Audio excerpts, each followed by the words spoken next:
countries of multicultural convergence with 54 ethnic groups. An attractive and safe destination for international visitors, a full potential market, an economy which is growing strongly. After 37 years of innovation dynamite, Vietnam possesses unprecedented positions and power, credibilities and potential in history. The scale and competitiveness of the economy have been elevated, socio-political stability have been maintained, national defense and security have been solidified, and international relations and integration have been deepened.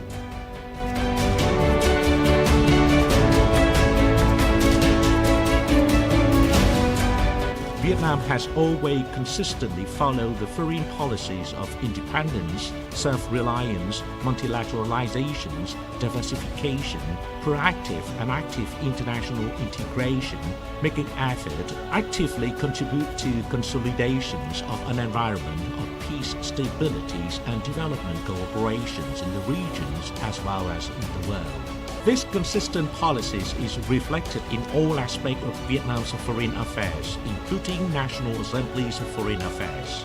Over the years, activities such as exchange of high-level delegations of National Assembly leaders and lawmakers as well as friendship parliamentary groups have been continuously expanded in scope and deepened in substances, contributing to the advancement of comprehensive and multifaceted friendship and cooperation between Vietnam and partners and friends in the world, creating a peaceful environment in the region, boosting international integration in the new context.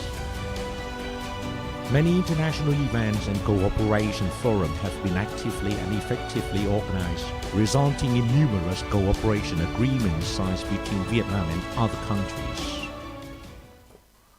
The chairman of the National Assembly of Vietnam, Mr. Vương Đình Huê's participation, speeches and direct instructions at bilateral and multilateral events and forums have contributed to promoting Vietnam's economic, trade and investment relations with other countries, reaffirming Vietnam's image and elevating the country's positions on the world stage. I know that many investors and speakers present here may have visited Vietnam before or not yet. I sincerely hope that all of you will come to Vietnam more often. Vietnam is a very attractive destination for investors. The National Assembly of Vietnam always shows roles as a responsible member, proactively proposing initiative and asserting a voice in global emerging issues, such as responding to climate change, digital transformation, and equitable energy transition.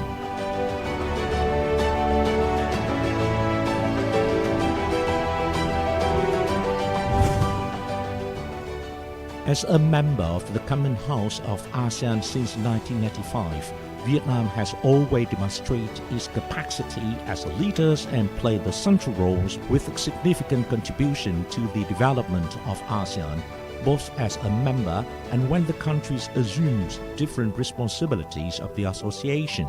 As a responsible member, Vietnam has always played a proactive role in building a strong, resilient and developed ASEAN through its practical contributions at ASEAN Forum. Especially in ASEAN, the National Assembly of Vietnam has always valued, accompanied, and made significant contribution to cooperation mechanism, notably the ASEAN Inter-Parliamentary Assembly (IPAR). IPAR member parliament need to actively support the improvement of legal frameworks, remove barriers, and facilitate the implementation of digital transformation policies, enhancing equal access to digital services for citizens and businesses, promoting digital inclusion for vulnerable groups, providing fair and affordable digital services in line with people's income, and making efforts to boost the development of digital economy and digital society. In the development process of ASEAN and IPA, the National Assembly of Vietnam has always emphasized the importance of strengthening solidarities and ASEAN's central role in maintaining peace, security, and stability in the region. Building on the achievement made so far and with a desire for peace, progress, and prosperity with a spirit of unity and harmony, we, the citizens in the ASEAN Common House, will continue to work together to shoulder the responsibility of building a more cohesive, dynamic, proactive, self-reliant, inclusive, and sustainable ASEAN community. During the nearly 30-year journey alongside ASEAN, IPA has been a top priority and foreign policy of Vietnam, and Vietnam actively and responsibly participates in ASEAN activities, sharing its national interest with the common interest of ASEAN.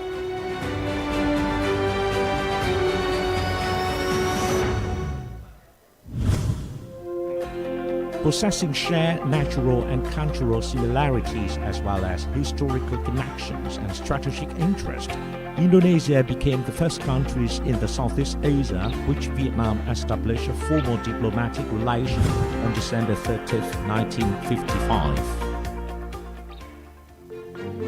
President Ho Chi Minh and President Sukarno laid the foundation for the bilateral relations, with an important milestone was President Ho Chi Minh's historic visit to Indonesia in March 1959. The President Sukarno's visit to Vietnam shortly after in June 1959. The bilateral relations between the two countries have witnessed rapid development, particularly after Vietnam's accession to ASEAN. Vietnam and Indonesia established a comprehensive partnership in 2003, and in 2013, Vietnam has become the only strategic partner of Indonesia in the Southeast Asia. In particular, the official visit to Indonesia by the General Secretary of the Communist Party, President Nguyễn Phú Trọng, in 2017 marked a significant milestone. It was the first time the highest-ranking leaders of the Communist Party paid the official visit to Indonesia since President Ho Chi Minh's visit in 1959. Building upon these foundations, the mutual high-level visit between leaders of both countries over the years have demonstrated that despite these challenges faced by the regions and the world, the enduring traditional friendship and strong cooperations between Vietnam and Indonesia continue to grow. Among the highlights is the parliamentary cooperation, with a crucial moment was the signing of cooperation agreement in March 2010 during the official visit to Indonesia by Chairman of National Assembly Mr. Nguyễn Phú Trọng, now the General Secretary of the Communist Party of Vietnam. Since then, the parliaments of both countries have continuously strengthened their cooperation, shared legislative experiences, and contributed to deepening and enhancing the bilateral relations practically and effectively.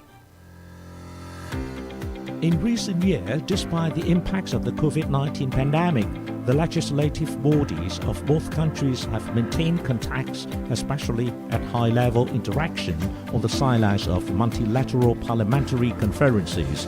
For example, during the meeting between the chairmen of National Assembly, Mr. Vương Đình Huệ, and Indonesian House of Representatives Speaker Puan Maharani, on the sidelines of the 5th World Conference of the Speaker of Parliaments in Austria in September 2021. The two leaders expressed satisfaction with the achieved results and emphasized the importance of parliamentary cooperation.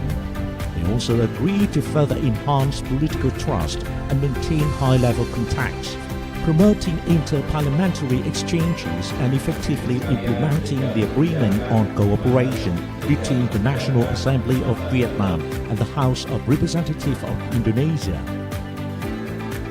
Under the common roof of ASEAN, with the dynamic and potential rich Asia-Pacific and Indonesian Ocean region, the strategic partnership between Vietnam and Indonesia is comprehensively developing intensively and extensively, actively contributing to the establishment of a dynamic, inclusive, and sustainable region.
Vietnam, a dynamic country with nearly 100 million people.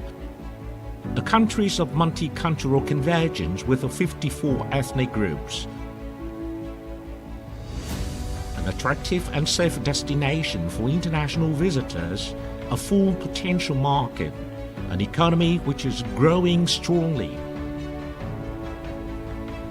After 37 years of innovation dynamite, Vietnam possesses unprecedented positions and power, credibilities and potential in history.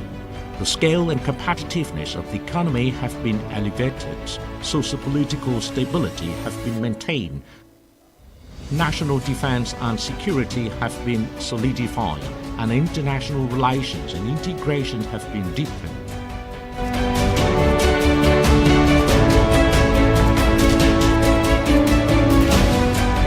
Vietnam has always consistently followed the foreign policies of independence, self-reliance, multilateralizations, diversification, proactive and active international integration, making effort to actively contribute to consolidations of an environment of peace, stabilities and development cooperations in the regions as well as in the world. This consistent policies is reflected in all aspects of Vietnam's foreign affairs, including National Assembly's foreign affairs. Over the years, activities such as exchange of high-level delegations of National Assembly leaders and lawmakers as well as friendship parliamentary groups have been continuously expanded in scope and deepened in substances, contributing to the advancement of comprehensive and multifaceted friendship and cooperation between Vietnam and partners and friends in the world, creating a peaceful environment in the region, boosting international integration in the new context. Many international events and cooperation forums have been actively and effectively organized, resulting in numerous cooperation agreements signed between Vietnam and other countries. The chairman of the National Assembly of Vietnam, Mr. Vương Đình Huê's participation, speeches and direct instructions at bilateral and multilateral events and forums have contributed to promoting Vietnam's economic, trade and investment relations with other countries, reaffirming Vietnam's image and elevating the country's positions on the world stage.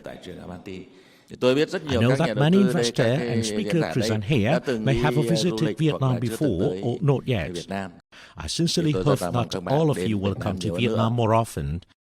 Vietnam is a very attractive destination for investors. The National Assembly of Vietnam always shows roles as a responsible member, proactively proposing initiative and asserting a voice in global emerging issues, such as responding to climate change, digital transformation, and equitable energy transition.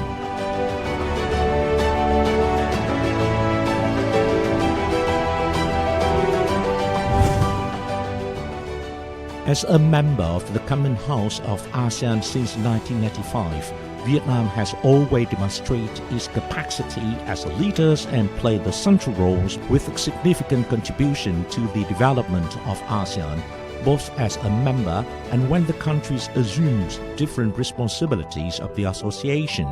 As a responsible member, Vietnam has always played a proactive role in building a strong, resilient and developed ASEAN through its practical contributions at ASEAN Forum. Especially in ASEAN, the National Assembly of Vietnam has always valued, accompanied, and made significant contribution to cooperation mechanism, notably the ASEAN Inter-Parliamentary Assembly (IPAR). IPAR member parliament need to actively support the improvement of legal frameworks, remove barriers, and facilitate the implementation of digital transformation policies, enhancing equal access to digital services for citizens and businesses, promoting digital inclusion for vulnerable groups, providing fair and affordable digital services in line with people's income, and making efforts to boost the development of digital economy and digital society. In the development process of ASEAN and IPA, the National Assembly of Vietnam has always emphasized the importance of strengthening solidarities and ASEAN's central role in maintaining peace, security, and stability in the region. Building on the achievement made so far and with a desire for peace, progress, and prosperity, with a spirit of unity and harmony, we, the citizens in the ASEAN Common House, will continue to work together to shoulder the responsibility of building a more cohesive, dynamic, proactive, self-reliant, inclusive, and sustainable ASEAN community. During the nearly 30-year journey alongside ASEAN, IPA has been a top priority and foreign policy of Vietnam, and Vietnam actively and responsibly participate in ASEAN activities, sharing its national interest with the common interest of ASEAN.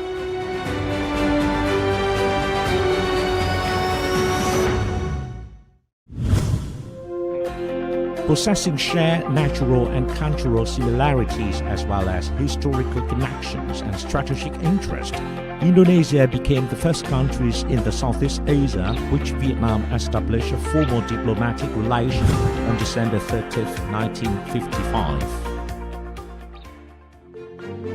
President Ho Chi Minh and President Sukarno laid the foundation for the bilateral relations, with an important milestone was President Ho Chi Minh's historic visit to Indonesia in March 1959.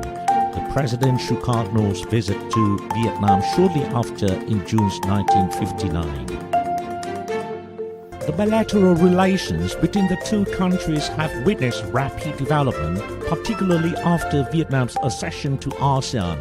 Vietnam and Indonesia established a comprehensive partnership in 2003, and in 2013, Vietnam has become the only strategic partner of Indonesia in the Southeast Asia. In particular, the official visit to Indonesia by the General Secretary of the Communist Party, President Nguyễn Phú Trọng, in 2017 marked a significant milestone. It was the first time the highest-ranking leader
Yeah, Miss Afni, who was the PIC for this. Yeah, yeah, she's with Pak Dino.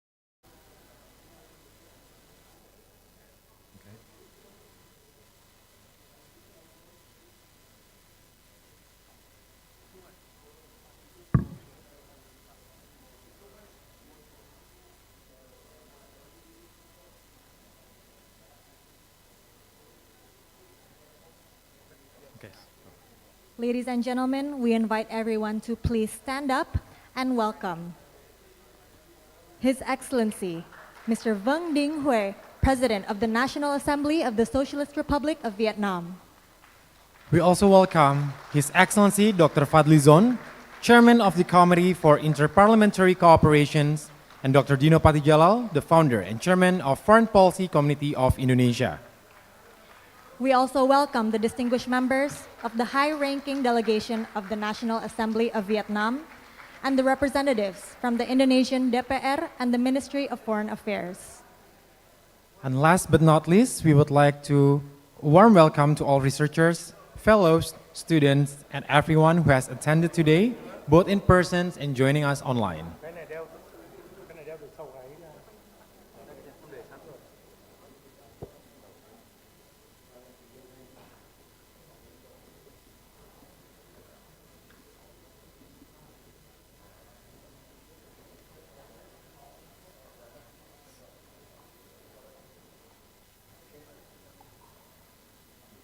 You may be seated. Okay. Excellencies, ambassadors, Distinguished guests, ladies and gentlemen, good afternoon and welcome. My name is Cindy, and my name is Ray. and we will be the Master of Ceremonies for today's event. I hope everybody is doing well, staying in high spirits and ready for the policy dialogue today.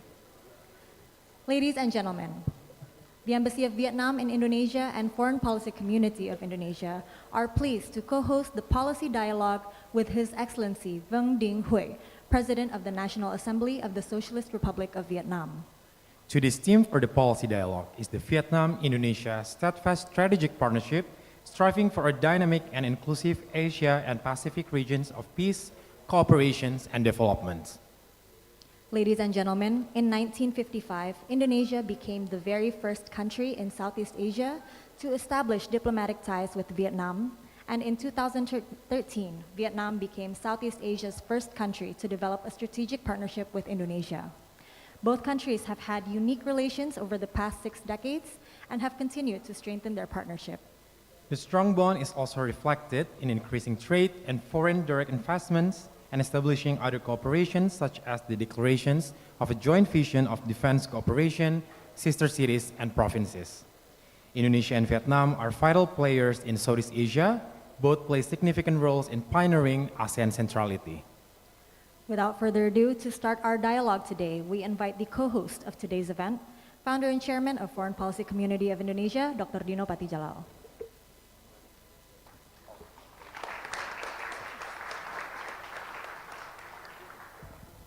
Good morning. Assalamualaikum warahmatullahi wabarakatuh.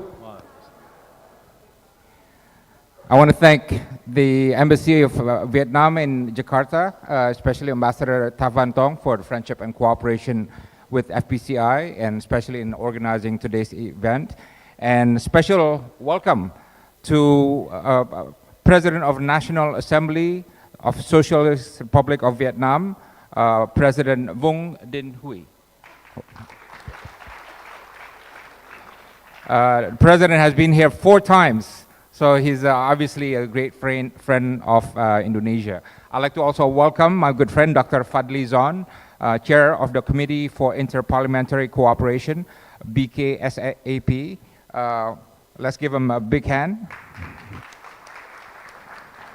And also all honorable guests from the Indonesian Parliament, DPR, Republic of Indonesia. I also want to welcome the distinguished members of the high-ranking delegation of the National Assembly of Vietnam. Let's give them all a big hand, yes. And also good friends from the Foreign Ministry, especially Ambassador Denny Abdi, who's here. Can I ask you to stand up, Ambassador Denny Abdi? Yeah.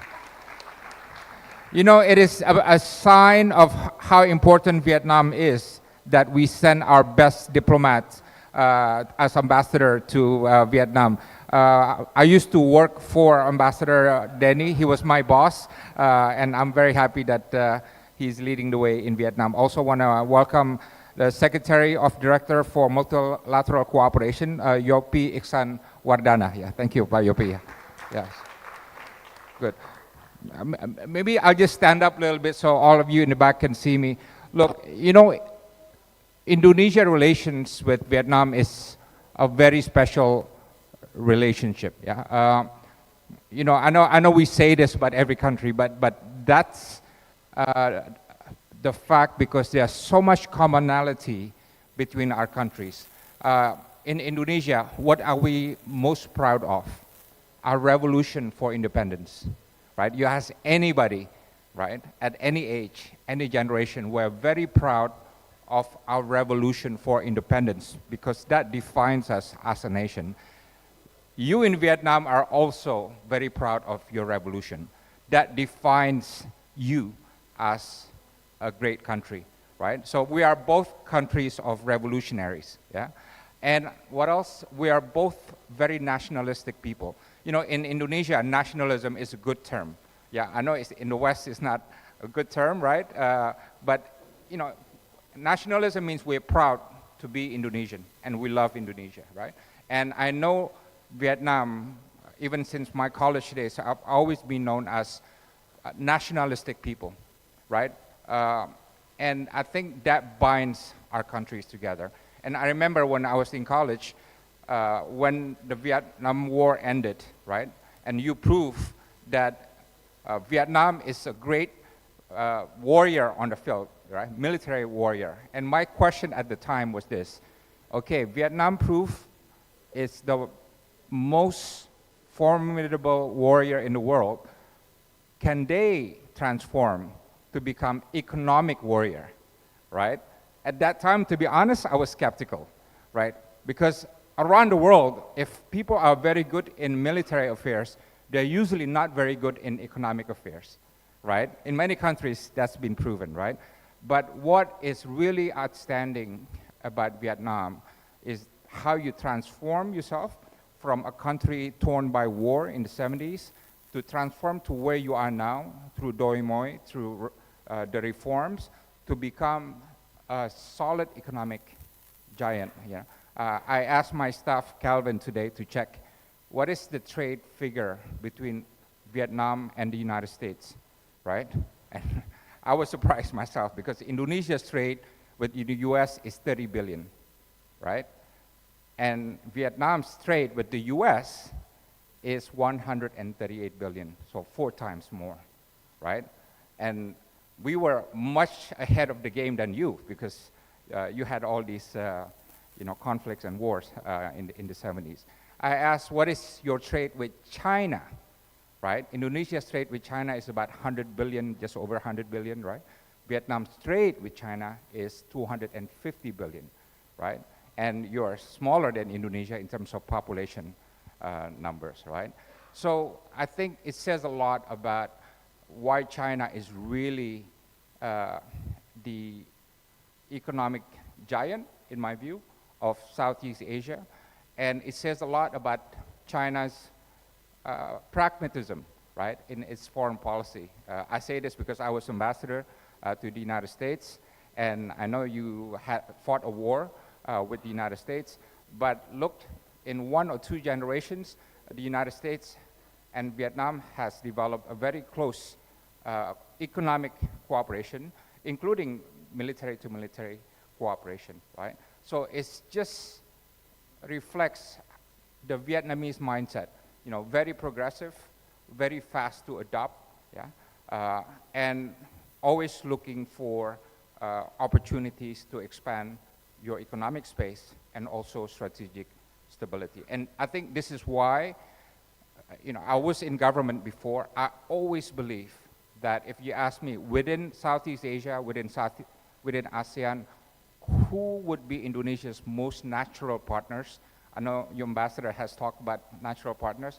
I would say one of them would be Vietnam. For that reason, we are sizable countries. We are proudly nationalistic.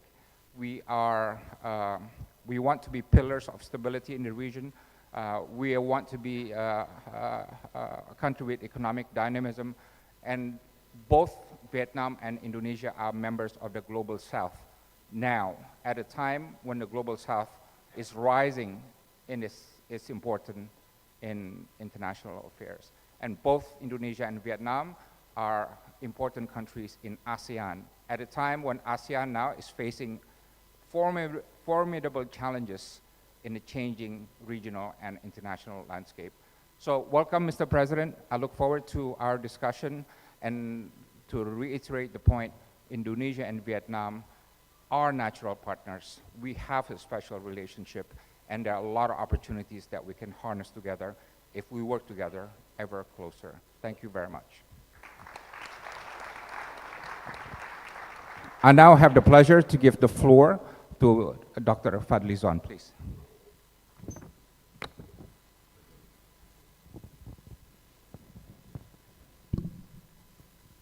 His Excellency Mr. Von Dinh Hue, the President of the National Assembly of Vietnam, Honorable Mr. Dinopati Jalal, Founder and Chairman of the Foreign Policy Community Indonesia, Excellencies, Ambassadors, my colleagues, esteemed parliamentarians, and ladies and gentlemen, Assalamu alaikum warahmatullahi wabarakatuh.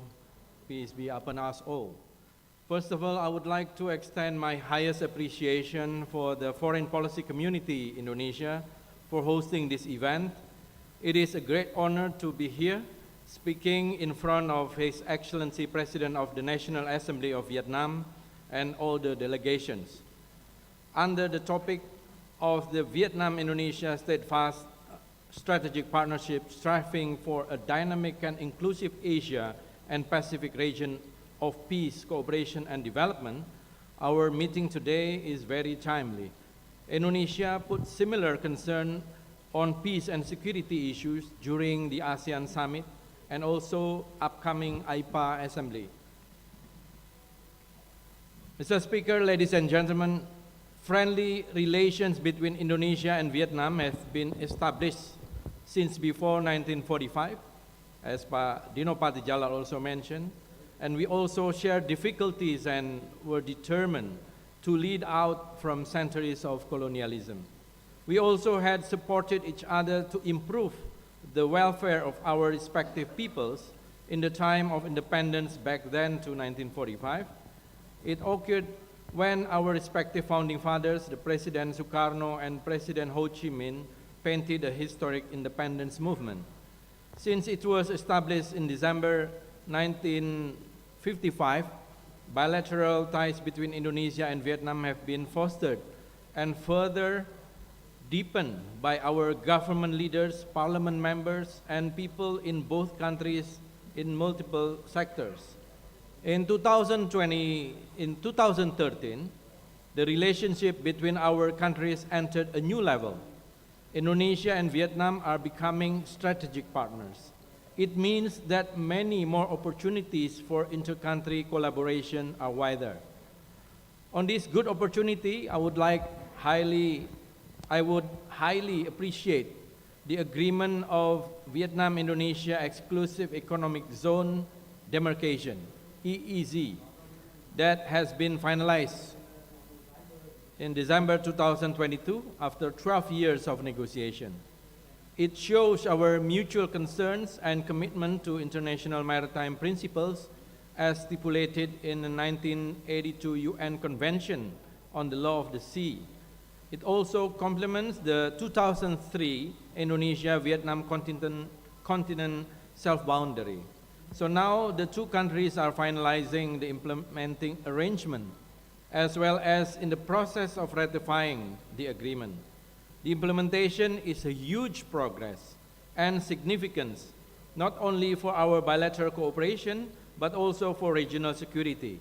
So I believe that settling bilateral maritime boundaries among ASEAN states would strengthen our position in negotiating a code of conduct for the South China Sea, the COC, where each guideline has just finished. It also relates to cooperation in maritime and defense sectors. Recently, Indonesia and Vietnam have just finished the joint vision statement on defense cooperation 2017-2022, and also the second defense policy dialogue. It shows how our mutual cooperation in this sector is very serious and vital. Honorable guests, ladies and gentlemen, The agreement of EEZ would also strengthen our economic connectivity. Indonesia and Vietnam have undergone a positive trade record. The data shows that our trade value totaled 13.31 billion US dollar in 2022, or maybe in the Vietnamese note is 14 billion US dollar. That also increased more than 12% over the 5 years period. We also are blessed by demographic bonus. Vietnam is the third most populated country in Southeast Asia after Indonesia and the Philippines. If we combine the population of Indonesia and Vietnam, reach 376.3 million or 60.51% of the total ASEAN countries' population. So more than half of these populations are in productive age. It is also worth mentioning about particular cooperation in renewable energy. There has been a MOU in the energy sector between our respective ministry. We are noting the huge potential of Indonesia and Vietnam in developing low carbon development, including renewable energy, clean industry, and also electric vehicle industry. We are also witnessing the Vietnam's fast development in automotive industry. On December 2022, I led the parliamentary delegation, parliamentary diplomacy visit to the National Assembly of Vietnam, where we also tried and observed the massive development of electric car manufacturer VinFast. It could become a success example for ASEAN countries' electric vehicle industry. With that in mind, I'm hoping both Indonesia and Vietnam will be able to harness this opportunity and work together for more tangible results. Honorable guests, Excellencies, equally important to note here is that our cooperation needs to be placed in the ASEAN context. ASEAN has become more significant in recent decades. We are generally considered as a hotbed for great power rivalry and competition. However, we have to find our strategic autonomy and impartiality under the principle of ASEAN centrality, ASEAN first, and ASEAN matters. ASEAN should work in unity to steer our own future. I hope that Indonesia and Vietnam can further deepen our relationship and work together to strengthen ASEAN. Above all, I wanted to emphasize that parliamentary support is paramount important for the bilateral relation between our countries. Parliament has a clear mandate of parliamentary diplomacy, which represents the voice of our respective constituents. Parliamentary diplomacy is more agile, flexible, and fluid in responding to various challenges. Indonesia and Vietnam are members at various similar parliamentary organizations such IPA, Interparliamentary Union, and also Asia Pacific Parliamentary Forum, APPF.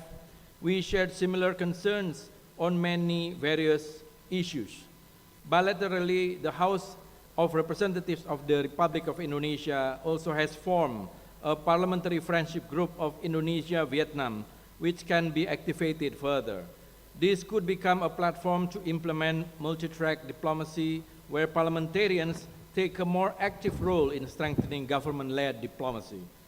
This week, the Indonesia House of Representatives is hosting the ASEAN Interparliamentary Assembly, IPA, under the theme Responsive Parliaments for a Stable and Prosperous ASEAN. In this context, I would stress the importance of interparliamentary cooperation among ASEAN countries, including Indonesia and Vietnam.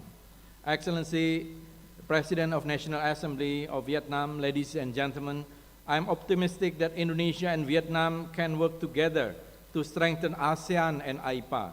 We are more than ready to support the implementation of existing initiatives between our countries and look forward to working for further cooperation. Thank you. Wassalamualaikum warahmatullahi wabarakatuh.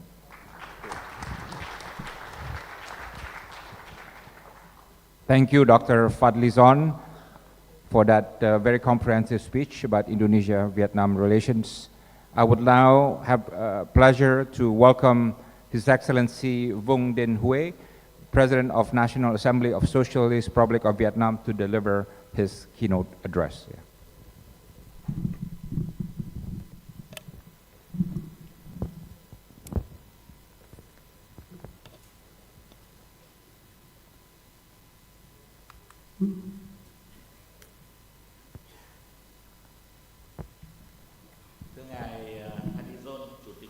Dr. Fadli Zon, Chairman of the Committee for Interparliamentary Cooperation of Indonesia, Dr. Dino Patiyala,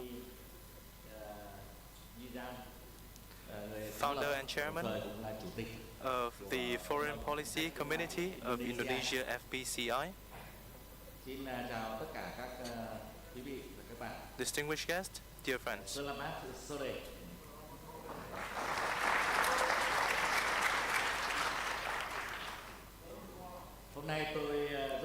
Today I am delighted to visit and have this discussion with the Foreign Policy Committee of Indonesia, a leading policy research hub of Indonesia and of the region at large. I do hope that our conversation today will be one of openness and frankness among friends.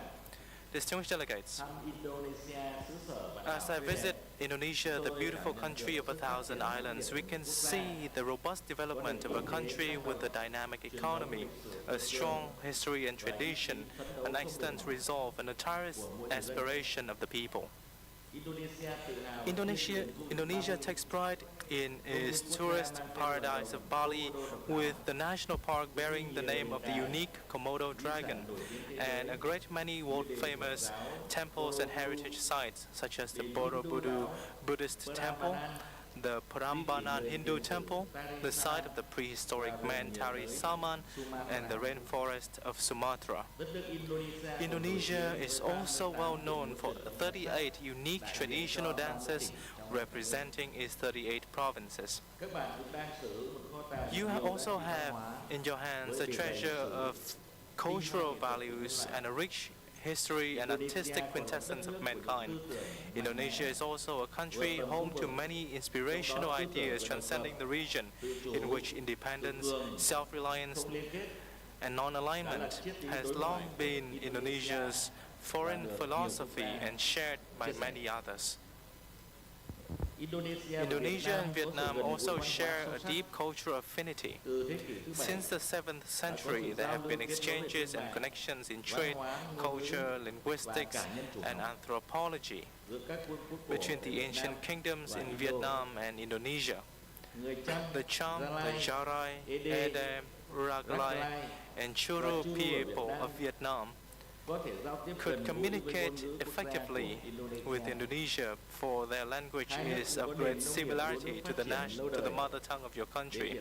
The two countries also share a long-standing development of the rice agriculture.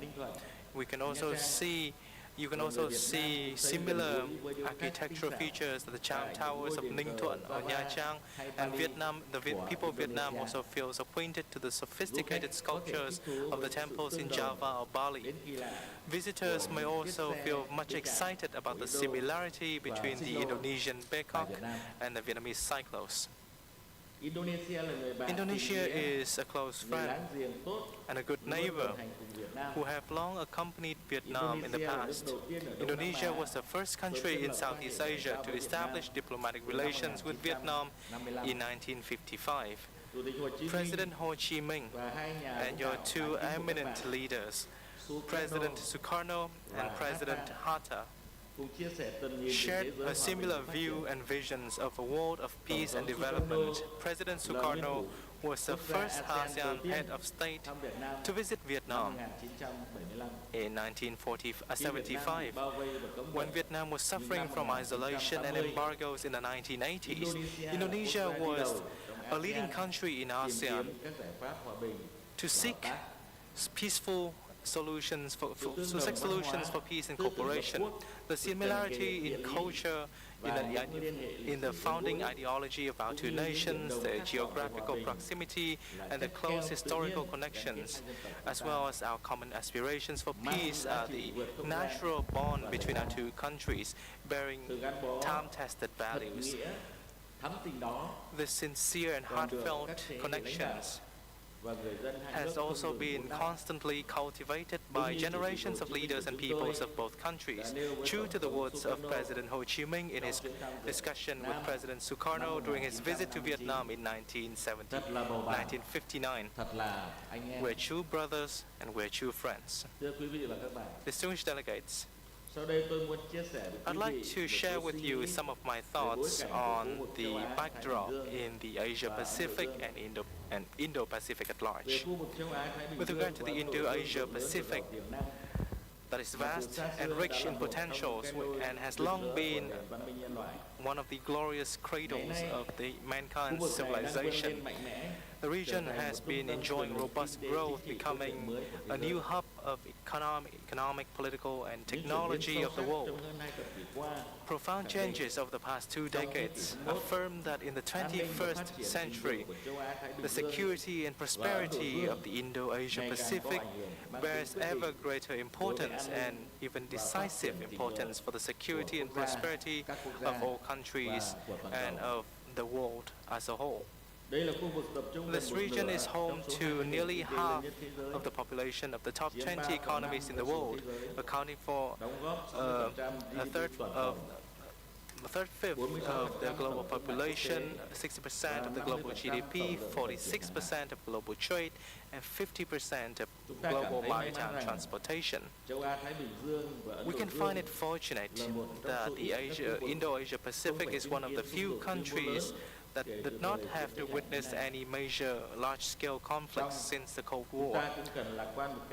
However, it bears necessity to exercise vigilance because in this region we are facing a multitude of risks regarding security, disputes, internal conflicts via actions that are pursuing petty interests without regard for international law.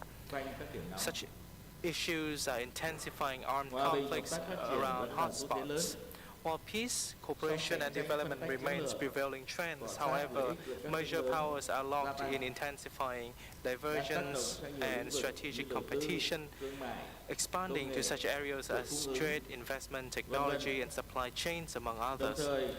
We're also witnessing instabilities with regard to territorial disputes, disputes over natural resources, development gap and social inequality, diseases, climate change, cybersecurity, food security, energy security, terrorism, and transnational crime are also posing multidimensional and complicated hurdles.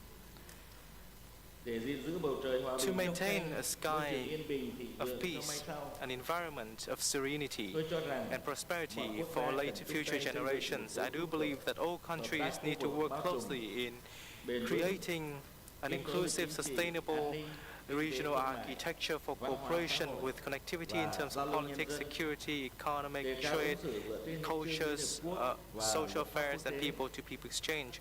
We need to uphold behaviors in line with the UN Charter and international law, in line with the Bandung spirit of the summit in 1955, with 10 principles with regard to peaceful coexistence with the values, the foundational values of respect for independence, sovereignty, peaceful settlement of disputes, avoidance of the use of force, upholding of justice, of compliance to the UN Charter, and promotion of regional cooperation. Vietnam and Indonesia have together paved the way for independence, freedom, and liberty in Bandung, and to this very day, this torch and this noble spirit continues to light the path for us all in the journey of development.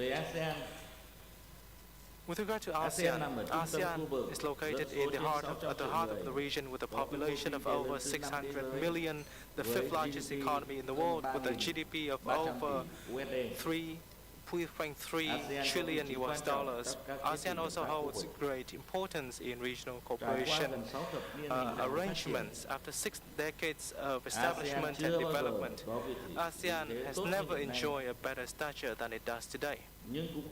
However, it is also facing unprecedented challenges. ASEAN is at the center of a multitude of initiatives and regional connectivity efforts, but it is also affected by the various pushes and pulls of major power strategic competition. The development gap among ASEAN members remains large, and the level of cooperation remains loose. ASEAN must be strong if it is to stand on its own 2 feet and stay resilient. ASEAN also needs to reposition itself, to pave the way for new ideas, to awaken its self-reliance, to mobilize to make the most of its potential for the development of its community. We should adhere to the 3 unities to be the foundation for ASEAN's future. First, unity in keeping to our principles. This is reflected through the maintenance of a strategic balance in the relations between ASEAN and its partners. Accordingly, an ASEAN that matters must persevere with its principles of independence and self-reliance, and must not let itself become a tool for any confrontation or division. Second, unity in sustaining consensus.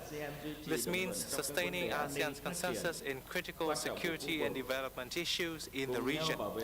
We must stand shoulder to shoulder to support ASEAN's common position in accordance with the ASEAN Way and the ASEAN Charter.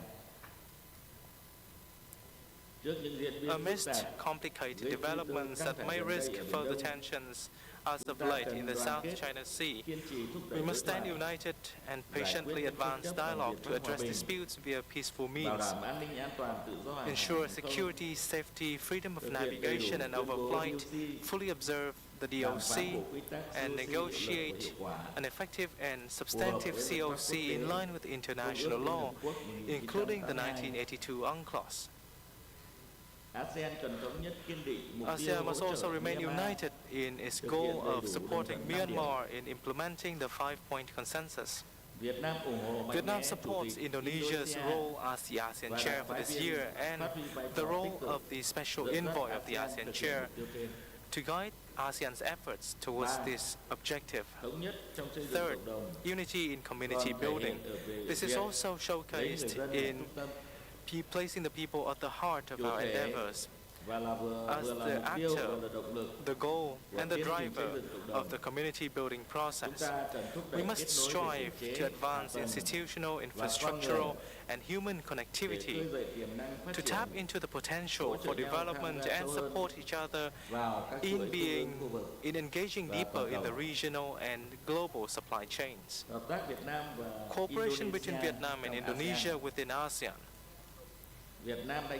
With regard to this matter, Vietnam highly appreciates Indonesia's critical contributions to ASEAN, most notably in the recent ASEAN Outlook on Indo-Pacific, the AOIP. And we have a proverb that goes along the line of, if you want to go fast, go alone. If you want to go far, you go together. The closer we work together, the greater our contributions would be to help ASEAN go further. As General Secretary Nguyen Phu Trọng spoke at his visit to Indonesia in August, during his visit to Indonesia in August 2017, along with ASEAN, Vietnam and Indonesia shall continue to grow.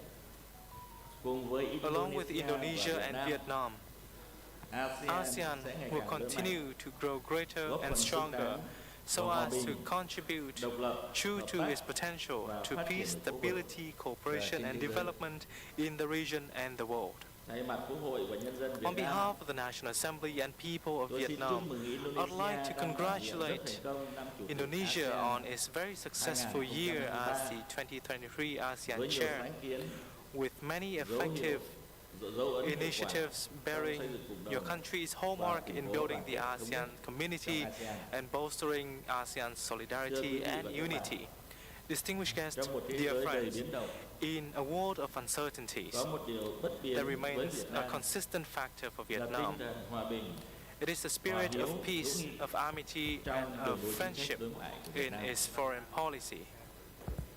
Việt Nam kiên trì đường lối đối ngoại Vietnam độc lập pursues tự a chủ, consistent foreign đa phương policy of hóa, independence, đa dạng hóa, self-reliance, multilateralization, and là đối tác tin diversification of cậy external và relations. thành viên Vietnam có is a trách nhiệm friend, a trong reliable cộng đồng partner, quốc tế. and a responsible member of the Chủ international động tích cực community. hội nhập quốc tế Vietnam toàn is diện, sâu striving rộng, to có engage hiệu quả. in active, comprehensive, Việt Nam extensive, nêu and cao chủ nghĩa effective đa phương, international integration. Vietnam hiến trương upholds Liên Hiệp Quốc multilateralism, và the luật pháp UN quốc tế, Charter, and international ủng law, hộ giải quyết hòa bình supports the tranh chấp, peaceful settlement of củng cố các nguyên disputes, tắc, the chuẩn mực strengthening of ứng xử chung common principles and standards khu of vực behavior in the vì hòa region bình, for ổn peace, định, stability, hợp tác cooperation, và and phát triển bền vững. development. Đó là những nguyên tắc nền tảng Such has been cốt lõi the tạo fundamental nên and the thành key công của Việt Nam principles trên chặng underlying đường Vietnam's 37 năm success đổi mới throughout its và hội nhập 37 quốc tế, year sâu journey rộng và of toàn đổi diện. mới and extensive and comprehensive Từ international một đất nước integration. chìm sâu trong khủng hoảng From a kinh tế và country xã hội, ravaged by socio-economic crises, từ năm since 1986, 1986, Việt Nam đã Vietnam vươn has lên been mạnh able mẽ, to grow by leaps trở and thành một quốc bounds, gia có thu nhập trung becoming bình, a middle-income country một nền kinh a tế có fast-growing tốc độ economy tăng trưởng cao và liên tục. with a Trong suốt consistent hơn 30 growth năm, một across thị trường đầy 30 tiềm năng với years, hơn a 100 triệu potential dân, market with over 100 million people and an attractive and safe destination for international từ một tourists. nước bị bao vây From cấm a vận country ngặt nghèo, locked in Việt Nam isolation hiện and nay đã có quan embargo, hệ ngoại Vietnam giao now enjoys diplomatic relations with 192 countries and participates in over 70 regional and international forums and từ một nước organizations. tiếp nhận viện trợ nhân đạo. From a recipient of humanitarian Việt aid, Nam nay trở thành Vietnam đối has tác now tin cậy become a và reliable trách and nhiệm responsible của khu vực partner in và the toàn region cầu, and the world, hoàn thành tốt nhiều trọng trách successfully quốc tế, fulfilling various international đang nỗ lực responsibilities. thực hiện mục tiêu phát triển And bền Vietnam vững is making every effort to fulfill đến the năm SDGs 2030 của Liên Hợp by Quốc 2030 of the và cam UN kết and đạt phát has thải made ròng the bằng commitment không to achieving net vào zero năm emissions by 2050. 2050. Việt Nam đã xác định hai Vietnam mục tiêu has phát triển identified 100 năm của đất nước. two centennial development goals Phấn of đấu the đến nation.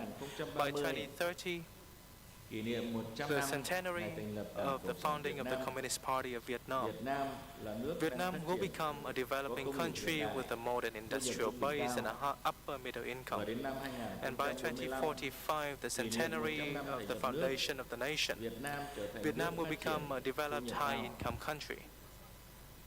Để thực hiện được mục tiêu To this trên, end, chúng tôi xác định nội we lực have là come quyết định to cơ bản regard internal resources as a decisive and fundamental factor to be harmoniously combined with external resources which are of great importance in creating breakthroughs for the development of an independent, self-reliant economy that is closely associated with active and comprehensive international integration.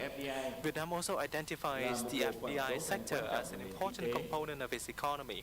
Chúng tôi luôn We lắng nghe, always pay close attention to and create favorable conditions for foreign enterprises to invest in and develop in the long term. This is the consistent message that we'd like to convey to the international business community, including that of Indonesia. Vietnam xác định ngoại giao Vietnam nghị viện also đóng vai considers trò hết sức quan parliamentary diplomacy as an important factor in promoting soft power to contribute to the deepening of the friendship and cooperation between Vietnam and other countries and partners.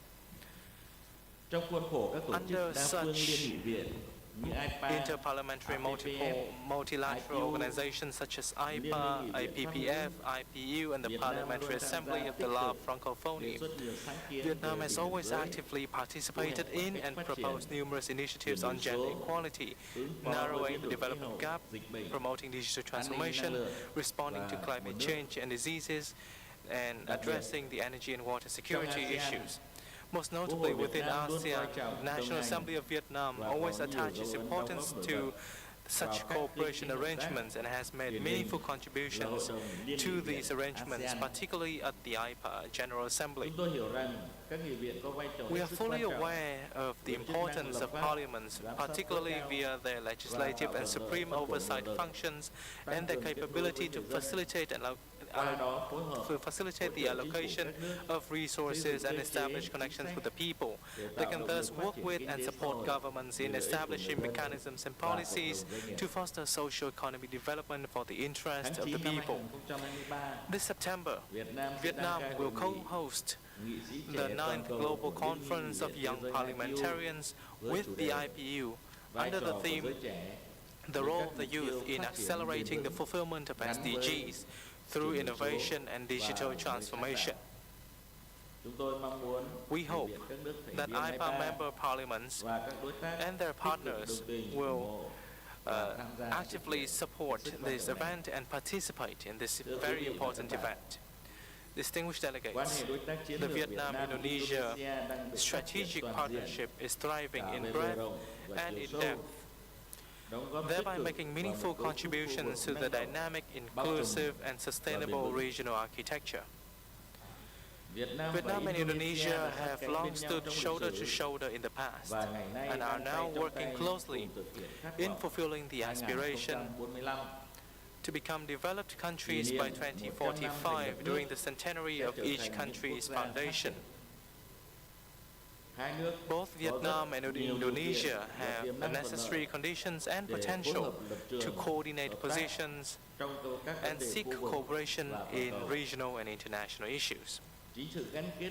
These intertwined interests and similar strategic mindsets are drivers for the flourishing relationship between Vietnam and Indonesia. This is showcased via the upgrade to comprehensive partnership in 2003. During the visit of the first female president of Indonesia to Vietnam, then President Megawati, and the upgrade to strategic partnership in 2013. Such endeavors paved the way for a more comprehensive and extensive environment for the strengthening of our bilateral ties. High-level visits are regularly and effectively organized, and a great many bilateral cooperation arrangements have been established. Political trust, defense, and security cooperation have been increasingly enhanced, and collaboration in trade, investment, education, training, and people-to-people exchange have also been enjoying great effectiveness. In particular, after 25 years of negotiation, the two countries signed the agreement on the delimitation of the continental shelf boundary.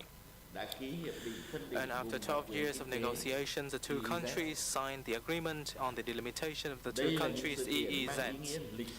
These are both momentous occasions, serving to further reinforce the political trust between the two countries and add fresh impetus to the Vietnam-Indonesia strategic partnership. These are also making meaningful contributions to regional peace and stability. In essence, the relationship between our two countries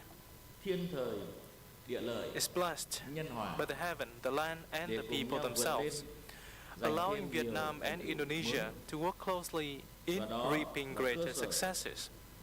This also lays the groundwork for our two countries to build upon past milestones in 2003 and 2013, and upgrade to and elevate our ties to a new height at a suitable time in the near future, as we strive towards a comprehensive strategic partnership for peace, cooperation, and sustainable development. In order for our two countries to achieve such goals, allow me to suggest some of the key directions as follows. On political, defense, security, and multilateral cooperation, we should continue to strengthen cooperation across all channels, including between our two parties, governments, parliaments, and people-to-people exchange. It is also necessary to advance cooperation within ASEAN, including the inclusion of new initiative strategies and arrangements led by ASEAN. We should also establish or upgrade mechanisms for defense and security cooperation and establish a mechanism for joint patrol at sea, either bilaterally or with a number of ASEAN countries. It is also necessary to step up consultation, cooperation, and position coordination in the proposal of new initiatives, ideas, and solutions, so as to safeguard international giải peace quyết and hòa bình, security, peacefully tranh settle chấp, phát disputes, triển bền vững, bảo đảm an ninh pursue biển, sustainable an ninh development, lương thực, ensuring an ninh năng lượng, maritime an ninh security, quốc gia, food security, an ninh energy nguồn nước, security, and chia national sẻ kinh security nghiệm and water cùng tham gia security. hoạt động We can gìn also giữ share hòa bình experience của in Liên the Hợp Quốc. joint participation at the UN peacekeeping Về tăng cường missions. gắn kết kinh tế, With regard to the gia tăng strengthening hợp of tác trong economic lĩnh vực connectivity, we should có tiềm continue năng to về work kinh tế closely in xanh, new areas and chuyển new and đổi số prospective areas such as và các green lĩnh vực economy, kỹ thuật số, digital transformation, hợp tác and chặt chẽ để nâng cao digital hệ and thống thương mại đa digital phương, areas. dựa We trên should luật work lệ, closely in hợp tác phát triển cơ improving sở hạ the tầng, rules-based tạo bước chuyển mới multilateral về trade hợp tác hàng system, hải, hợp tác biển, cooperate in developing hợp tác về infrastructure, mật and create new shifts in Trong điều maritime and kiện fishery xu thế phát cooperation. triển của kinh tế như hiện nay, Given the và điều conditions kiện for bất ổn như economic hiện nay, development and instabilities facing the world hay and the cho việc region at present, áp đặt instead of các rào cản thương coercion mại, or imposition of hai trade nước barriers, cần tiếp tục tạo the two thuận lợi countries cho nhau should continue phối hợp chặt to chẽ facilitate each other's efforts để duy trì các and chuỗi work cung closely ứng with hiện each có other in maintaining existing supply và hình chains thành phát triển and creating những chuỗi cung ứng mới new supply chains để làm ra những cái giá trị so có as sẵn, to có giá trị gia yield tăng, values những of sản phẩm high có giá trị gia tăng yield cao products with high trong lĩnh vực added công nghiệp. values in many cũng industries. như hợp tác rộng rãi trong các We lĩnh should vực also engage in về nông extensive nghiệp, cooperation in lâm such nghiệp, areas as thủy sản, agriculture, forestry, nuôi trồng aquaculture, và đánh bắt hải sản. cultivation and cultivation of seafood, Về fishery, giao lưu among nhân dân, others. With đẩy regard mạnh to hợp tác giáo people-to-people dục, đào exchange, tạo, we du lịch should step và up trao đổi văn cooperation in hóa, education, training, tăng cường hợp tourism, tác địa phương and cultural và giao exchange. lưu nhân dân. We should also strengthen collaboration Về hợp tác between khí hậu, our môi trường và localities năng lượng, and step up people-to-people tăng cường exchange. hợp With tác regard trong to các lĩnh vực cooperation mới in và climate, tiềm the năng environment, and energy, như ứng phó we với should biến đổi khí cooperate hậu, in potential chuyển đổi areas năng such lượng as công bằng, climate change and thúc just đẩy hợp energy tác trong khoa transition, học công nghệ, and advanced bao gồm các collaboration công nghệ in mới science nổi, technology, công nghệ including xanh, emerging technologies, chuyển đổi green số technologies, nhanh and và bền pursue vững. cooperation Đặc biệt in hai nước rapid and sustainable và các digital cơ quan nghị transformation. viện của hai Most nước notably, the two countries phối and hợp their parliaments để xây dựng thể should chế work thúc closely đẩy in hình thành hệ creating sinh thái institutions to cho hai cái establish công an cuộc chuyển đổi ecosystem rất quan trọng for hiện nay two có tính toàn important cầu, transitions đó that là are chuyển đổi global in số nature, một which cách is bền vững và an toàn, sustainable and safe và digital chuyển đổi năng lượng transformation một cách công and bằng, just hài hòa và bền and vững. harmonious and sustainable energy transition. Ngoài ra, In cơ addition, quan lập pháp hai nước cần tăng the cường hơn nữa legislative hợp branches tác of both countries trong đối should thoại nghị work viện, closely in trao đổi các kinh nghiệm về promoting lập pháp và parliamentary giám sát, dialogue, exchange tiến tới ký kết experience các chương in trình và legislative hợp tác cụ thể, and tạo oversight khuôn khổ functions, cho những bước tiến mới and as we của strive hợp tác towards the trong tương signing lai. of concrete programs and agreements for Thưa quý cooperation vị to pave the và way for các further bạn, collaborations in the time to come.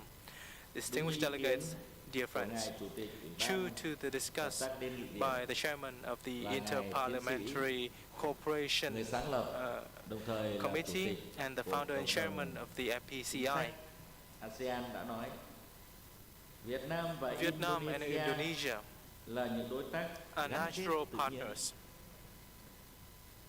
Tiềm năng hợp tác của hai The nước là rất potential lớn, for cooperation between our two được thúc đẩy countries remain mạnh mẽ vast, bởi nội lực dồi robustly dào của mỗi promoted quốc gia, by the strong internal cũng như strength of những each dòng chuyển country đổi nhanh and của the cách mạng rapid công flow nghiệp of the 4.0 4.0 of the trong một fourth không industrial gian revolution cộng đồng ASEAN vững mạnh within và đoàn kết.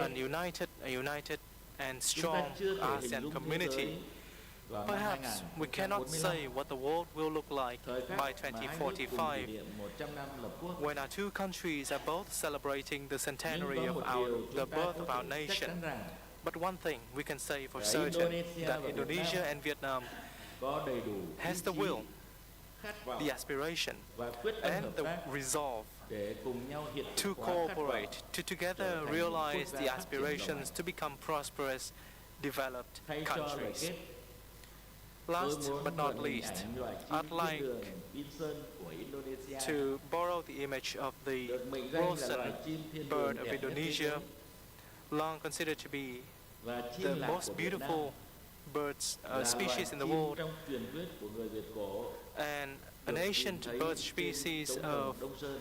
the Vietnamese people depicted on Hai the loài chim này copper drums vươn of cánh Dong bay Sơn. cao như biểu tượng Both of these species ước would muốn always soar chinh phục bầu high, trời, symbolizing the aspiration đại diện of cho our two khát vọng, countries to conquer khí the thế sky, và niềm representing tin the mãnh liệt của aspiration, chúng the ta will, and the strong belief of both countries in elevating the Vietnam-Indonesia strategic partnership to a new height, so as to contribute to the building of an Asia-Pacific and an Indo-Pacific that is dynamic, inclusive, peaceful, of peace, cooperation, and development. Thank you very much for your attention.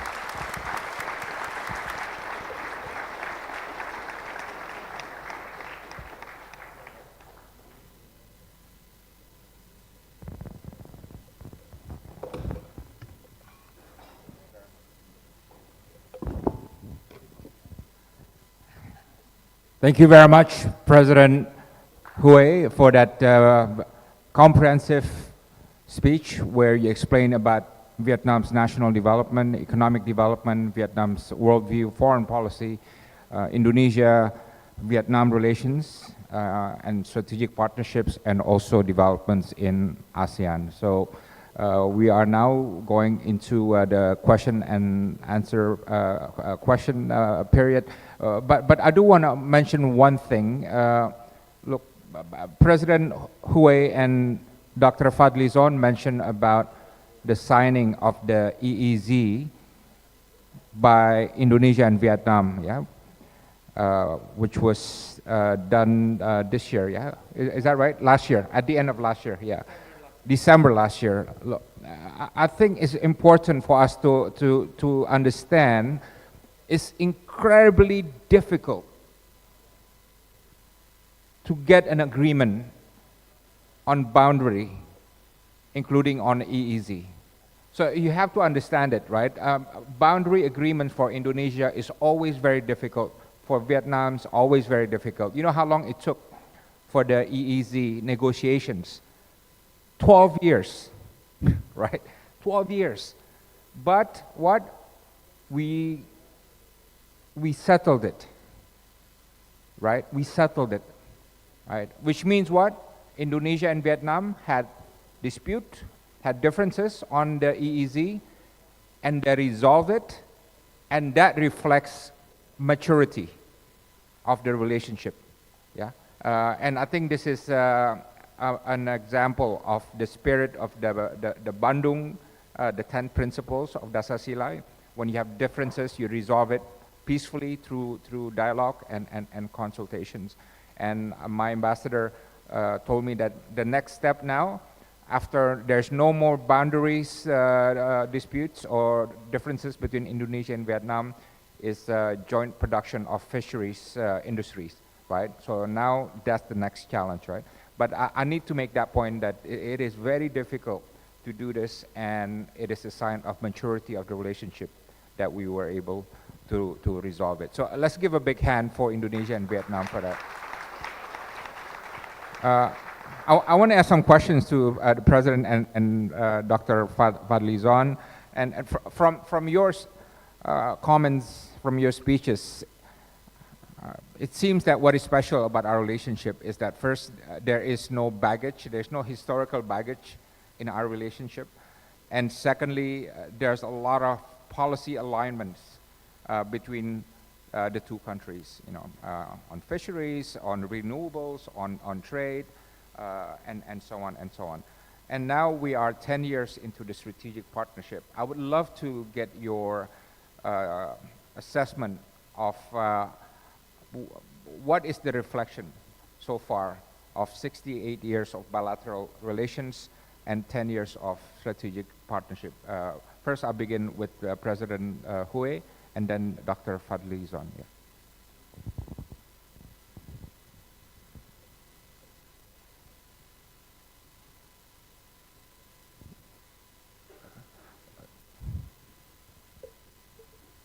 Đúng như ngài tiến sĩ giám đốc đã nói, thì giữa Việt Nam và Indonesia là một cái mối quan hệ đặc biệt và có rất nhiều điểm rất là lý thú.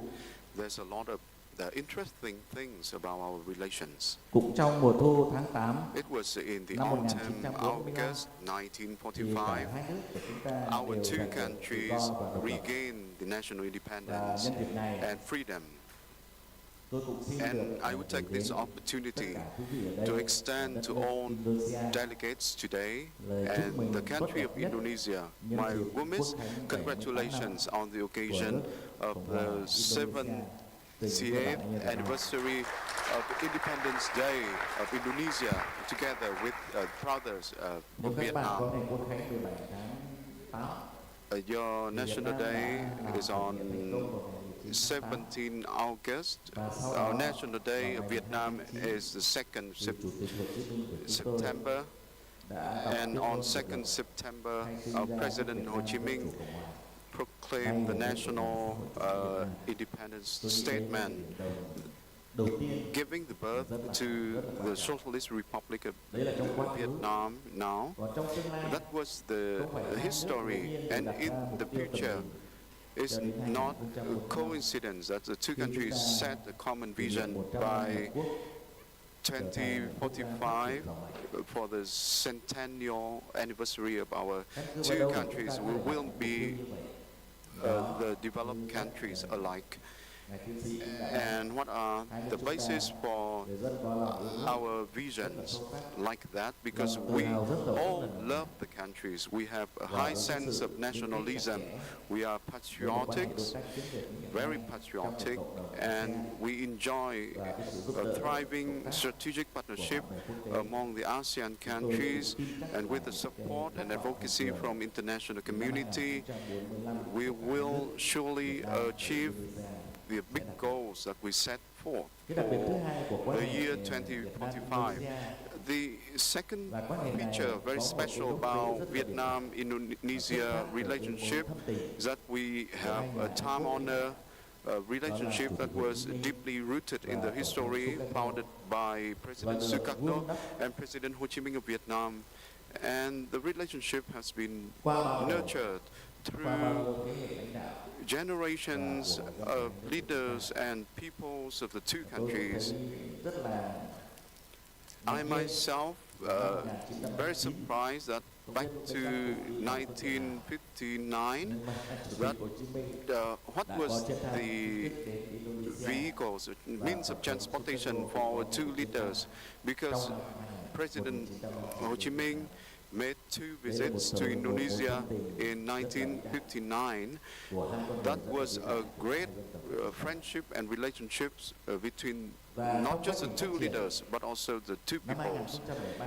And back to 2003, we had the visit of Indonesian President Megawati. We upgraded the relationship to the strategic partnership and concluded the agreement on the limitation for continental shelf. 12 years for our negotiation. We got over all the difficulties, and 10 years later, in 2013, we took the relationship to the next level, strategic partnership. So far, Vietnam is the only strategic partner of Indonesia among ASEAN countries. And this year, it's great that we are celebrating the 10th year of this strategic partnership between our two countries. And over the past decade, I want to emphasize that the strategic partnership and cooperation between our two countries yielded many tangible and remarkable achievements. The first, we enjoy a long-standing friendship, and second, we have a very growing strategic partnership, and it's thriving across the board, from defense, security, cooperation, education and training, tourism, energy, trade and economic. With regard to trade, we've done well. Even we faced with the consequences of the COVID-19 pandemic, our bilateral trade turnover continued to rise. Last year, according to our statistics, the number was 14 billion US dollars, and I think 15 billion US dollar target by 2028. We will soon achieve next year. And with such good number for bilateral trade. Indonesia has become the third largest trading partner of Vietnam in ASEAN. In 45 billion US dollars, we have FDI inflows from 143 territories and countries investing in Vietnam. Indonesia ranked the third among the biggest investors in Vietnam. We've done very well bilaterally and multilaterally. The two countries are both the members, very responsible members, and active members of the international community and ASEAN in particular. Therefore, we can put a strong trust in our strategic partnership. I think we will continue to succeed in upgrading our strategic partnership in the coming months and years when the time is appropriate. Thank you very much. Dr. Fadli, same question. Yes, very short. I would like to support what the Excellency just explored and also explained about our long-standing relation. And I believe with this very long-standing relation, we have this historical capital, and how to make this historical capital become the power, especially between Indonesia and Vietnam in the near future after 10 years of strategic partnership. And if we look back in the early 90s, for example, Indonesia at that time, from the agricultural sector, we've sent hundreds of tons of rice at that time to Vietnam. But now, Indonesia, since 2004, 2005, we have imported rice from Vietnam. So it shows that Vietnam has developed very fast, accelerated in agricultural sector, and also in many other fields. Yeah.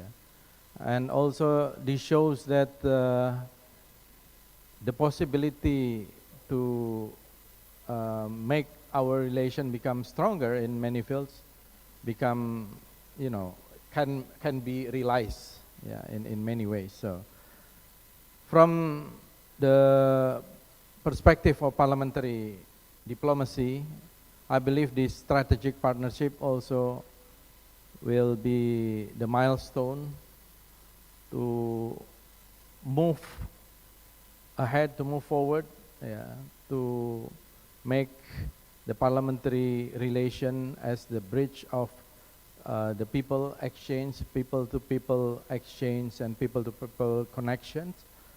And through that, I think we will have a more cooperation, especially among the people and in many other sectors. So I just would like to add that to His Excellency explanation. Thank you. Yeah, thank you. President Hue, by the way, I got some questions on paper that I was going to ask, but maybe this is the best time for me to ask you a question that many want to ask a Vietnamese leader. So, when I'm abroad, I'm attending international conferences. They always say, look, in Southeast Asia, besides Indonesia, Vietnam is the country to go to, right? Dr. Fadli has said how on economic policies, they move very fast, right? They reform very fast. How investors come in from China, from the US, from Europe, and how their trade evolve. So many things. And now I hear from our ambassador, Vietnamese labor are going in tens or hundreds and thousands semi-skilled labor to Northeast Asia. But for investors and the international community, Vietnam looks very promising and very fast, not slow, yeah? So the question I want to ask you, Mr. President, what, as somebody at the top of Vietnam's political leadership, what is, do you think, the secret sauce of Vietnam? Again, this is something I really wanted to ask somebody from Vietnam. Yeah. So, what do you think that is the secret sauce of Vietnam to be, as I said, as I have described, the country that moves really fast, opens up really well, and adapts to the challenge of the global economy relatively well compared to others? Thưa ngài tiến sĩ, cũng giống như tôi đã nói trong bài phát biểu. Doctor, as I mentioned in my remarks, in Vietnam we have a period of 30 years of consistent growth at around over 6% per annum. And even during a very grievous time of the world, when many countries were facing negative growth due to the impacts of COVID-19, Vietnam still retains a growth rate of 3%, and last year, 2022, we enjoy a growth of 8.02% and a low inflation rate of just 3.75%. With this growth rate, the GDP scale of Vietnam, based on the current value, is around 410 billion US dollars. And Vietnam is thus among the top 38 countries with the highest GDP in the world. And in terms of trade,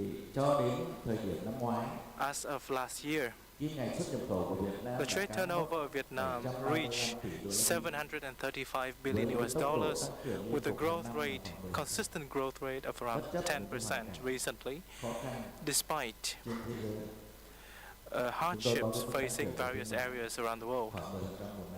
A trade growth rate of around 10% per annum. With regard to our goal, we set the goal for this year of a growth rate of around 6%, inflation of around 4%, especially given the instabilities around the world at present and the multitude of crises such as the energy crisis, food crisis, and various conflicts around the world with various impacts on a great many countries, including Vietnam.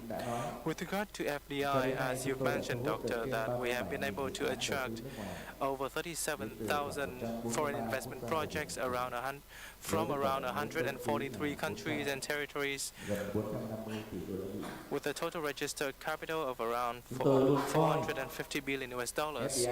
We always consider FDI as an important and organic and indispensable component of the Vietnamese economy.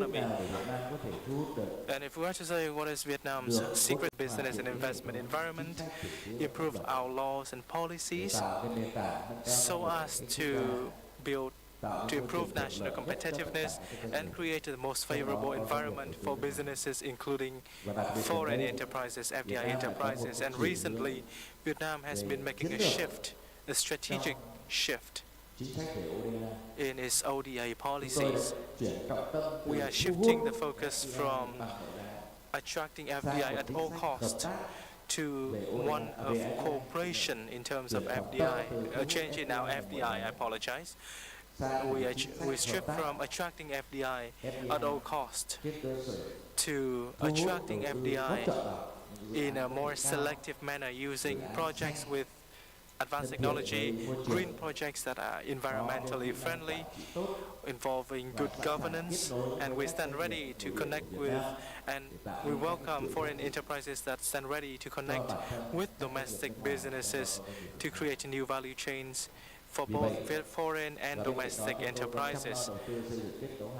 We also pay due attention to investing in infrastructure, including for transportation, and following with keen interest various national competitiveness indexes.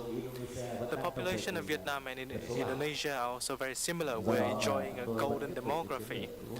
That is why we are maintaining this very robust FDI attraction strategy now and in the time to come. However, similar to Indonesia, a factor in building an independent and self-reliant economy is always of great importance. We do not rely on any specific partner or any specific economic sector.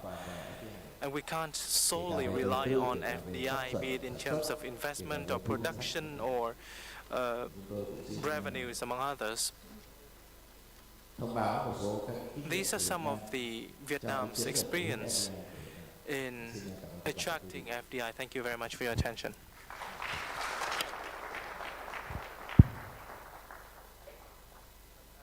That's a very important. I hear it a lot from investors that if you invest in Vietnam, if you have a company there, problem with supply or with anything, then you bring it to the government, and the government will say, okay, will fix it. And usually it gets fixed in about a week or two or so on, right? And I think I agree very much with what President Hue said, that this is the secret sauce of Vietnam, that they take investors' concern very seriously and they act upon it. If is there something that you want to comment? How we in also improve our investment climate? Yeah. Well, thank you, President Hue, for sharing that secret recipe. I think it's very important for us, especially also from what I observed, Pak Dino, Pak Jalal, from 7 times visiting Ho Chi Minh City and Hanoi. I think the people of Vietnam are very disciplined, disciplined, and the spirit of self-reliance, self-help also there. Maybe because of the success of mental revolution, mental revolution in Vietnam. Maybe they have transformed the experience from history, because Vietnam had faced many great powers, the French, the United States, even the People's Republic of China. So I think they have transformed the spirit to become, very disciplined, self-reliance, then coordination. So I think this is also a very important factor from what I have seen. Maybe President Hue a bit reluctant to say that, but I think from outside we have seen that the people of Vietnam are very disciplined and very,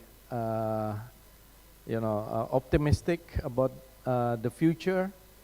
And also, I think that it's become like the important capital, the human capital, the social capital, the historical capital, not only the economic capital. Thank you. I want to open the floor to questions. I see the guy in the middle with the dark jacket. Yes, please. Thank you, Pak Dino. My name is Radityo. I'm from Universitas Erlangga, and I'm also program coordinator for Middle Power Studies Network at FPCI. His Excellency President Hue, you mentioned in your remarks about ASEAN needing a strong principles, but also new ideas. And we all know that ASEAN currently is in the middle of this great power politics with the rise of multilateralism, rivalries in the region. At the same time, Indonesia and Vietnam, both middle powers that could and should play a strategic and vital roles. So my question is, what is Vietnam's view on this dynamic, the rivalries of great power in Southeast Asia, and how do you think ASEAN should exercise its principle, its centrality amidst all these great power rivalries? Thank you. May I take another question? Maybe someone from the middle row. Yes, the lady. So we have a bit of gender balance. Yeah. Thank you. Thank you, Pak Dino. Good afternoon, Excellencies. My name is Nida Rubini from Universitas Indonesia.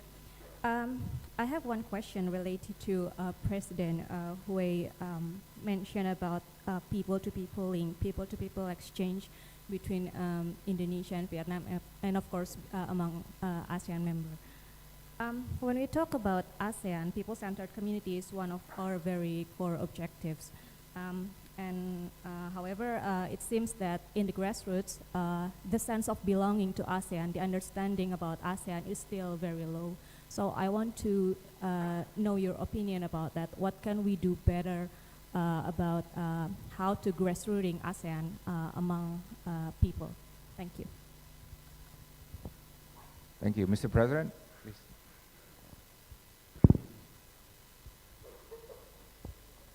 Xin cảm ơn các câu hỏi rất là hay và rất là lý thú của các bạn. Về nội dung của quý vị liên quan đến trong mạng lưới cộng đồng chính sách Indonesia, thì nói đến vai trò trung tâm của ASEAN, thì trong cái mối quan hệ với các cái nước lớn, và ASEAN phải làm gì và làm như thế nào, thì như chúng ta đều biết, khu vực châu Á Thái Bình Dương, Ấn Độ Dương thì có rất nhiều tiềm năng to lớn, và vì vậy mà các nước trên thế giới, kể cả các nước lớn,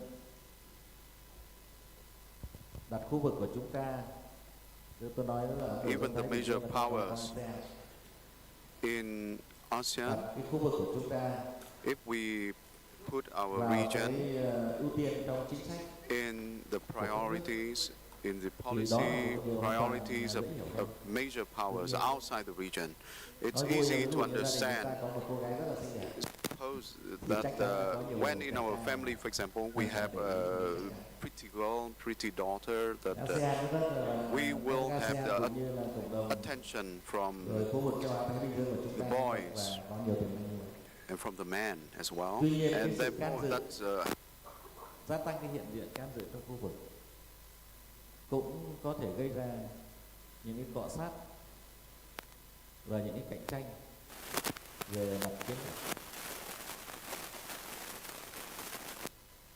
và có thể gây ra các cái bất ổn và tạo ra các sức ép ngày càng lớn đối với Translation, please. Yeah.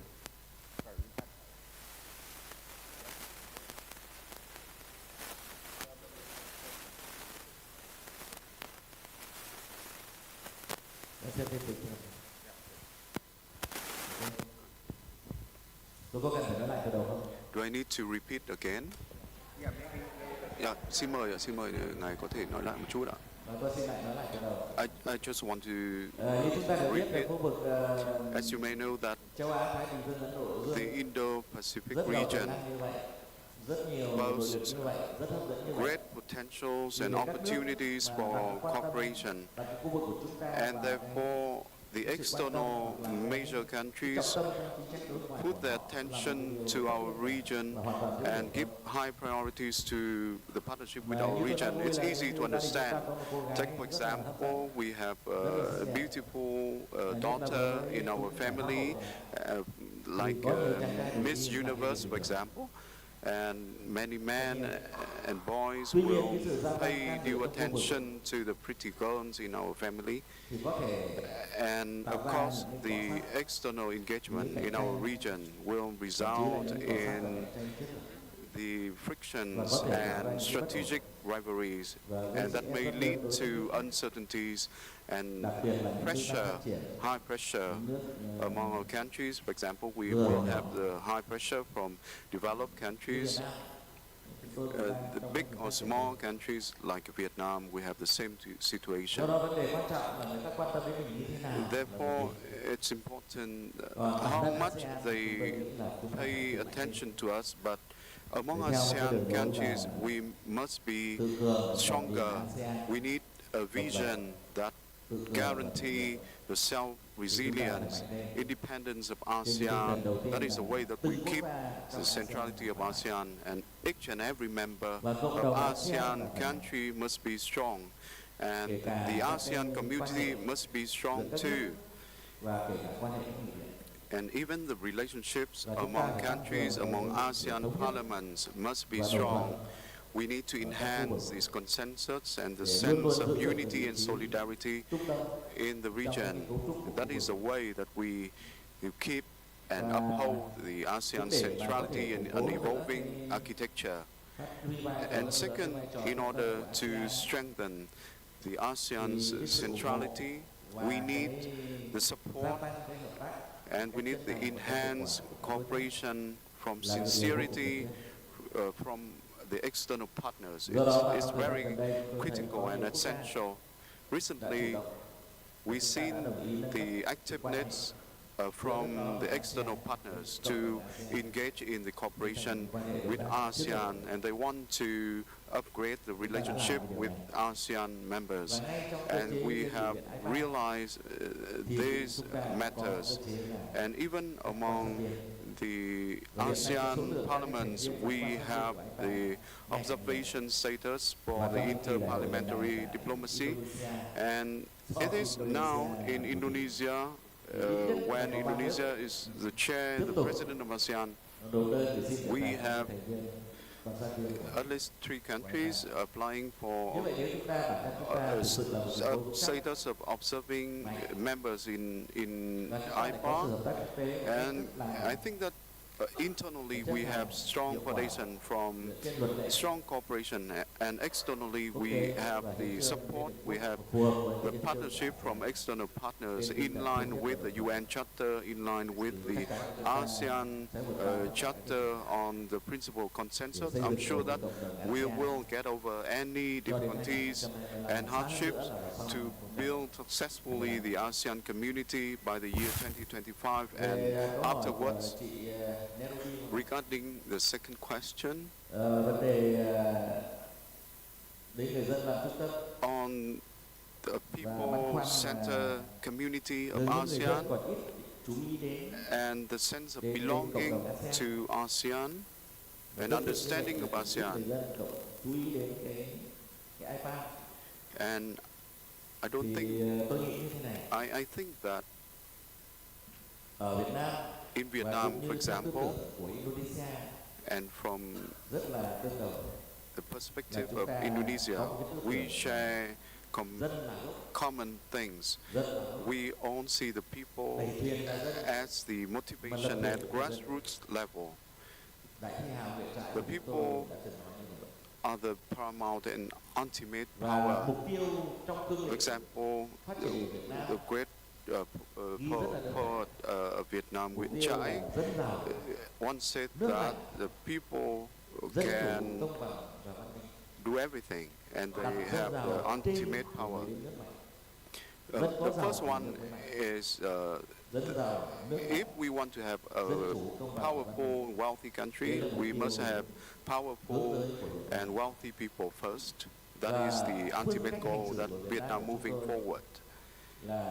And in our approach, we want the people know, the people we do, the people supervise, the people monitor everything, and the people will be the ones who benefit the gains of development. And I trust that if ASEAN countries and every member of ASEAN, if we fail to make the people know, the people understand, the people supervise our actions and our policies, we will have a limited democracy, of course. Whenever the course of development we follow, if we fail to engage the people in our development process, we will fail to achieve our goals. And if the people cannot benefit the achievements, the gains from ASEAN community building or the ASEAN development, it would be nonsense.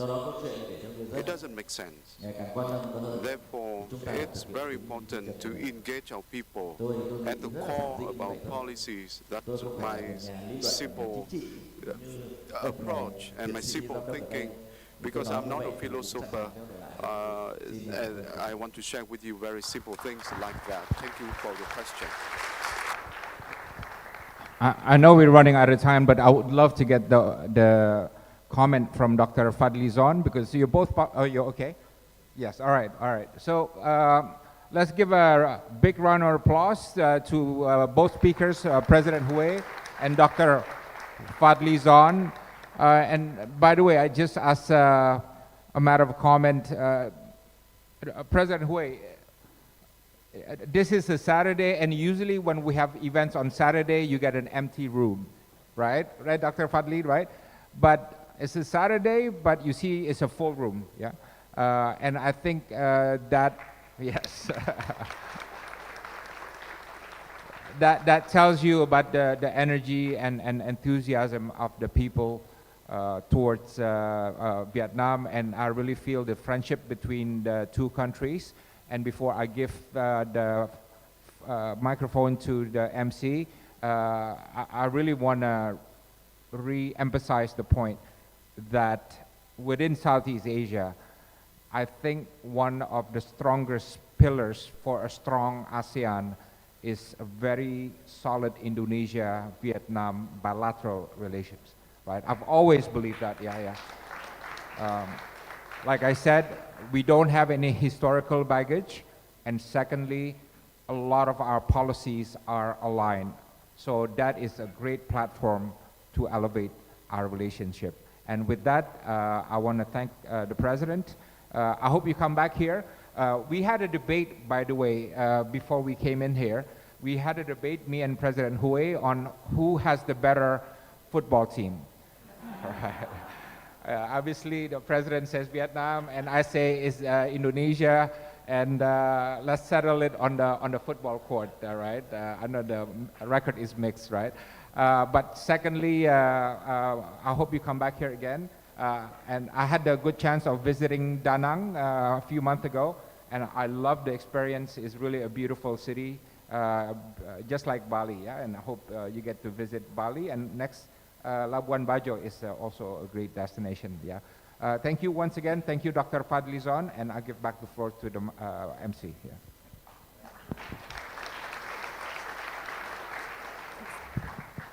Thank you very much, Dr. Dino Patijalal, for chairing today's event, as well as our honorable speakers, His Excellency Vang Ding Hui and Dr. Fadlizon.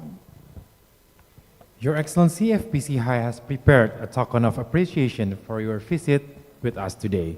So we would like to invite you, as well as Dr. Dino and Dr. Fadli, to please stand in the center of the stage for the exchange and also for the group photo.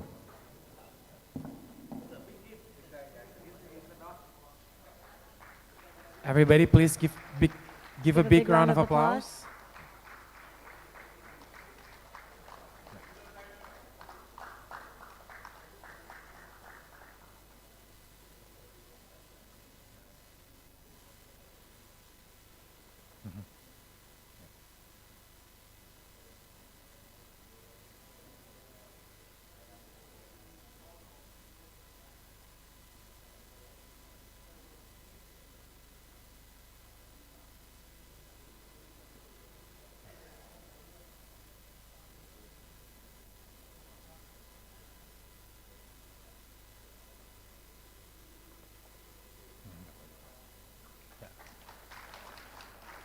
Let's give a big round of applause, everybody.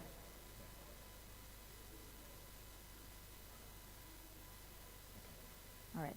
Ladies and gentlemen, we invite everyone to please stand up and give a big round of applause for our honorable speakers today.